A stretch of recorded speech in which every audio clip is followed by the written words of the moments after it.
ইরানের সর্বোচ্চ নেতা আয়াতুল্লাহ আলী খামেনির জানাজা উপলক্ষে রাজধানী তেহরানের গ্র্যান্ড মুসাল্লায় লাখো মানুষ জড়ো হয়েছেন।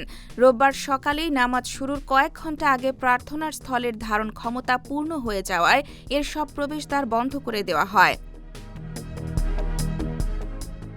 ইরানের রাষ্ট্রীয় সংবাদ মাধ্যমের বরাতে জানা গেছে, গ্র্যান্ড মুসাল্লার ভেতরে আর জায়গা না থাকায় বাইরে থাকা সড়ক ও আশেপাশের এলাকায়ও মানুষের উপচে পড়া ভিড় দেখা যায়। খামেনিকে শেষ শ্রদ্ধা জানাতে এবং জানাজায় অংশ নিতে দেশটির বিভিন্ন প্রান্ত থেকে মানুষ সেখানে সমবেত হন। প্রতিবেদনে বলা হয়, আয়াতুল্লাহ খামেনির পাশাপাশি তার পরিবারের 4 সদস্যেরও জানাজা অনুষ্ঠিত হচ্ছে। তারাও একই ঘটনায় নিহত হয়েছেন বলে জানানো হয়েছে।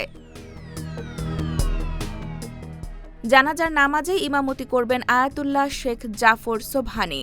গ্র্যান্ড মুসাল্লায় খামেনি ও তার পরিবারের সদস্যদের জন্য পৃথকভাবে 3 দফা জানাজার নামাজ অনুষ্ঠিত হওয়ার কথা রয়েছে। এর আগে ইরানের বিভিন্ন শহরে খামেনিকে বিদায় জানাতে শোকানুষ্ঠান ও শ্রদ্ধা নিবেদনের কর্মসূচি পালিত হয়। রোববার তেহরানে অনুষ্ঠিত জানাজাকে সেই জাতীয় শোকানুষ্ঠানের সবচেয়ে বড় পর্ব হিসেবে দেখা হচ্ছে। M1 TV news desk.